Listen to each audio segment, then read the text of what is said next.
Hola, ¿cómo están? El tema que hoy nos nuclea es la agricultura familiar.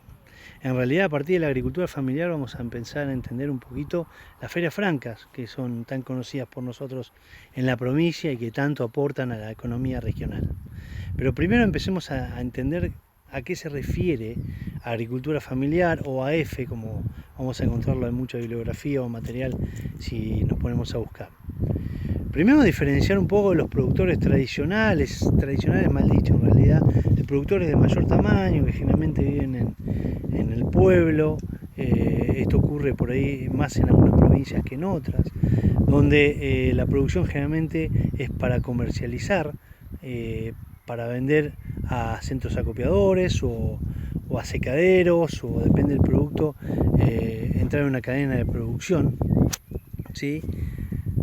Versus la agricultura familiar, donde la característica de los que practican la agricultura familiar es muy diferente a la de ese productor que estábamos comentando.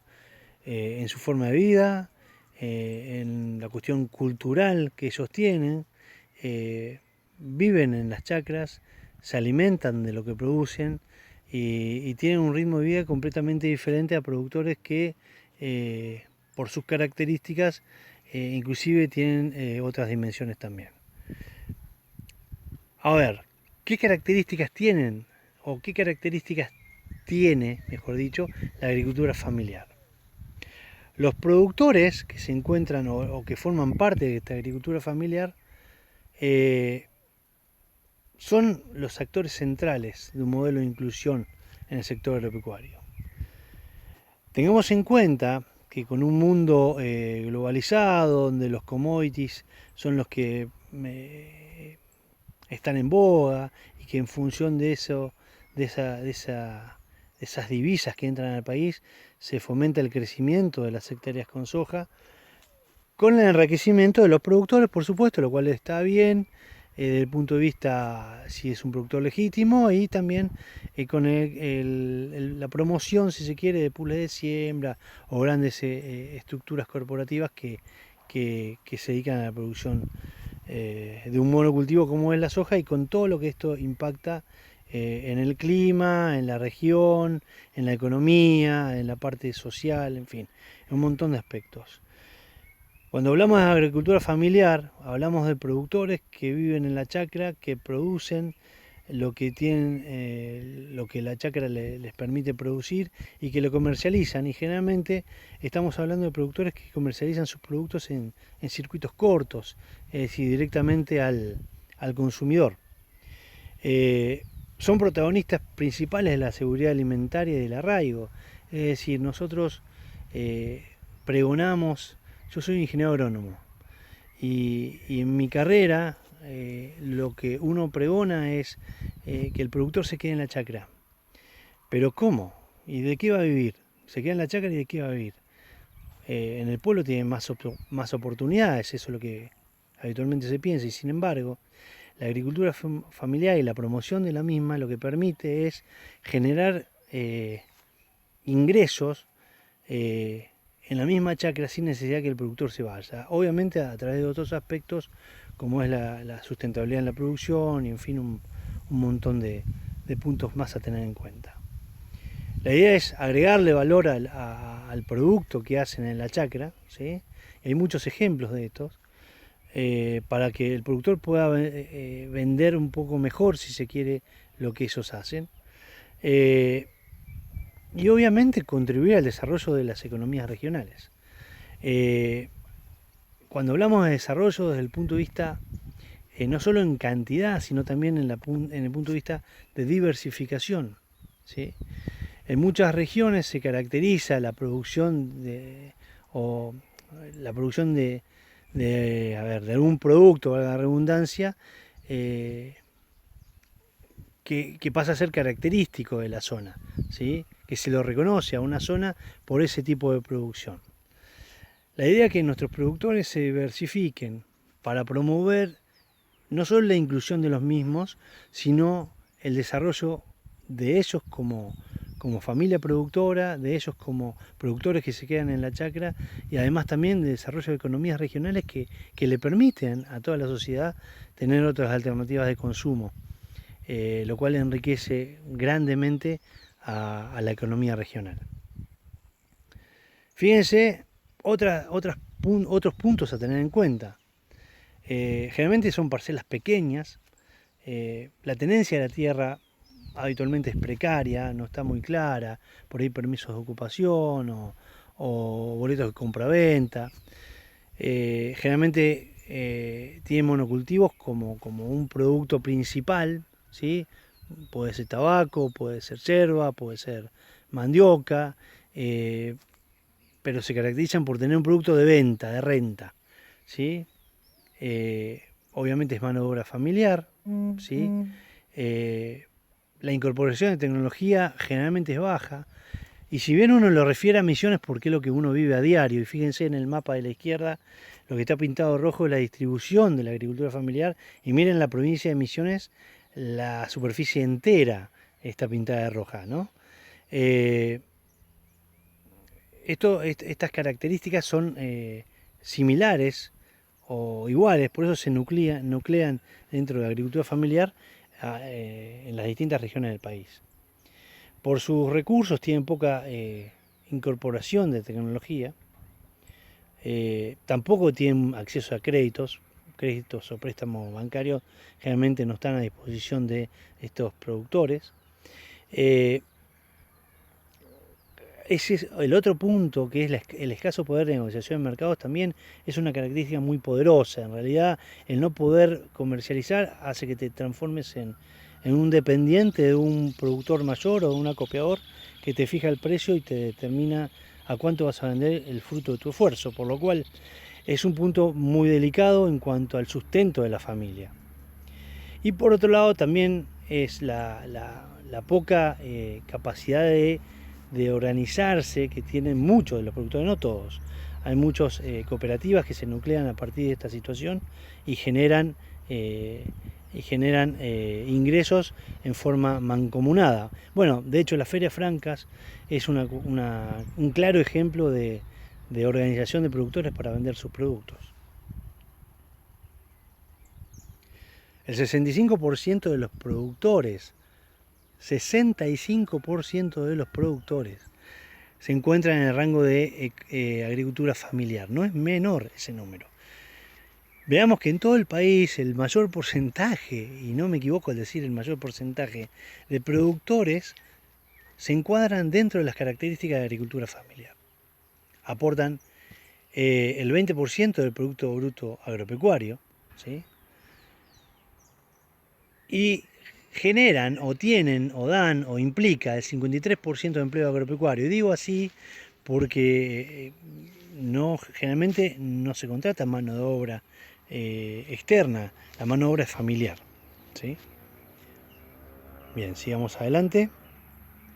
La distribución por región, para ver un poquito más claro lo que estaba pintado en rojo, hablamos que el 33,5% se encuentra en la región NEA, o sea, en Misiones, Corrientes y Entre Ríos, y el casi 30% en la región NOA. Y cuando hablamos de NOA, ustedes lo pueden ver ahí, Jujuy, Salta, Tucumán, Catamarca y Santiago del Estero.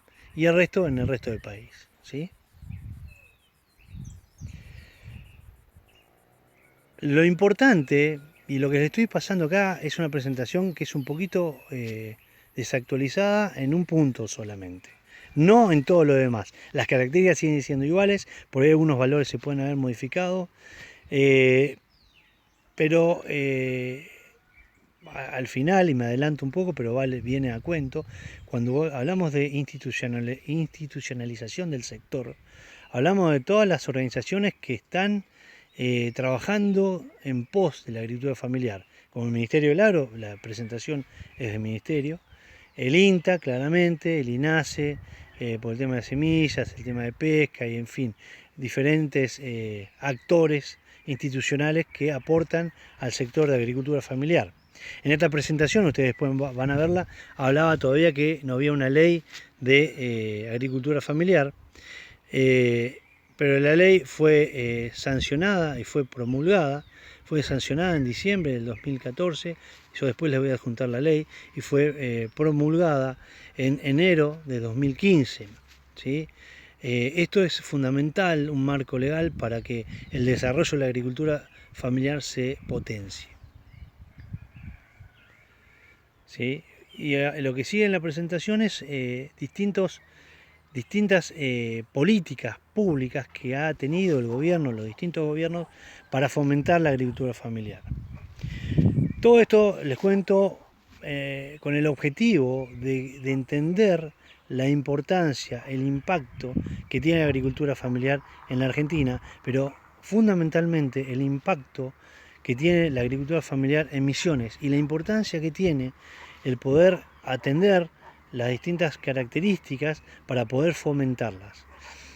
Tiempo atrás yo leí un material donde decía de cuando uno tiene que vender un producto, a quién le va a vender, y le va a vender al que tiene plata. Esa es una de las respuestas probables. Otra de las respuestas, que es la que citaba ese autor del material que leía, decía: no, yo le voy a vender a la persona que no tiene recursos. ¿Y cómo? Si no te va a poder comprar. Porque voy a ser parte del negocio. Es una visión donde es involucrar a todos los actores para poder fomentar el crecimiento de ellos, ¿sí? Y no dejarlos marginados, dejarlos como alguien que no puede crecer, sino fomentar el crecimiento. Hay muchos ejemplos. Les cuento un ejemplo que me tocó vivir muy de cerca, en la provincia de Buenos Aires, en un lugar llamado Casubi.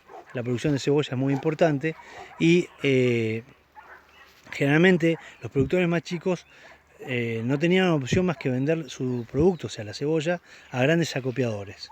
Los acopiadores, por supuesto, fijaban un precio y le pagaban lo que ellos consideraban que estaba bien. Generalmente no era lo que el productor pensaba que estaba bien, porque realmente no lo era. Pero bueno, así funcionaba, durante muchos años funcionó de esa manera. A través del INTA, en forma particular el INTA Escazú, pero el INTA como institución, promovieron 2 galpones de empaque. El galpón de empaque es el que recibía la cebolla y ponía el precio. Entonces el INTA promovió 2 galpones de empaque donde los dueños, entre comillas, tampoco eran dueños, pero los socios, si se quieren, eran los pequeños productores. Entonces los pequeños productores no era para castigar a otros pequeños productores, sino todos los productores que no tenían la posibilidad de vender más que a ese galpón de empaque de grandes empresarios, empezaban a vender a su propio galpón de empaque, pudiendo tener otro precio de venta. El INTA fue más allá. El INTA además determinó un tipo de cebolla en particular que se exportaba, con lo cual el que formaba parte de ese galpón de empaque ganaba inclusive más que el productor dueño del galpón de empaque empresarial, si se quiere, ese que hablaba al principio. Como ese es uno de tantos ejemplos, ¿sí? Otra fundación, si se quiere, o centro de investigación es el CIPAF. Después ustedes pueden entrar a ver, a chusmear, como digo yo, un poquito más cada uno de ellos, pero son instituciones que permiten el desarrollo de la agricultura familiar. Por eso elegí esta presentación, para presentarles una situación que nos toca muy de cerca. Registro Nacional de Agricultura Familiar, esto es fundamental. Yo siempre digo que cuando uno está registrado, cuando uno, primero al registrarse, uno valida que realmente sea parte de esa agricultura familiar, y por otro lado tiene la posibilidad de recibir, no es asistencia, porque eso es otra cosa, sino recibir colaboración y soporte, identificando las necesidades reales que tiene ese sector. Por lo cual me parece que es muy buena esta política de poder promover este tipo de registros. Monotributo social agropecuario, esto es algo que está vigente, el sector tabacalero lo usa de alguna forma, pero sobre todo el agropecuario lo utilizan los feriantes, como llamamos nosotros, que es en Misiones los productores de la Feria Franca. Una Secretaría de Agricultura Familiar, esto también está vigente. En Misiones hay una Secretaría de Agricultura Familiar y trabaja muy bien en todos estos aspectos, promoviendo realmente lo que es la agricultura familiar. Un consejo de agricultura familiar, en fin, distintas agrupaciones, instituciones, comisiones que trabajan en pos de la agricultura familiar, y cada una de sus características están plasmadas en esta presentación, ¿sí? algunos planes y proyectos que tienen, ¿sí? Que se tienen. Esto obviamente está para toda la Argentina, ¿sí? Más planes, ¿sí? Acceso a recursos, fortalecimientos organizacionales, comercialización fundamental. Tengamos en cuenta que si un producto yo lo puedo hacer, pero no lo puedo vender, no tiene mucho sentido que lo haga. Entonces avanzar sobre la comercialización es un tema fundamental para asegurar que la agricultura familiar o cualquier economía tenga éxito, ¿sí? Y seguimos con otros premios en estos casos, ¿sí? Esto paso medio rápido. Y me quedo en este último. Estoy desactualizado, por suerte, estoy desactualizado con este slide de la presentación. Esto ya es ley, ¿sí? Y es ley de agricultura familiar, lo cual, como reza la ley en su encabezado, se hace justicia, ¿sí? Se hace justicia por los que realmente trabajan la tierra, se quedan en la chacra para hacerla crecer, y es nuestra responsabilidad que eso sea así. Así que bueno, esta es la pequeña presentación que quería pasarles. Eh, Les voy a adjuntar material, hablando un poquito de Feria Franca, que es el material que les voy a pasar. Les comento que la Feria Franca arrancó en el año 1995, ¿sí? Como en una época de crisis, donde el Ministerio Agrario Misionero la fomentó, ¿sí? Y llegó a hoy son 3.000 familias, 3.000 familias de productores que viven de la Feria Franca o que de alguna forma les impacta las ferias francas, lo que pueden vender en la Feria Franca. Están en 55 municipios y están, bueno, en 55 municipios localizados, y obviamente es un motor muy importante de lo que es la agricultura familiar, sin dudas, pero por sobre todo de la agricultura regional, de la economía regional, ¿sí? Por lo cual es importante destacarlo como parte de esta agricultura familiar y parte de nuestra realidad como Misiones.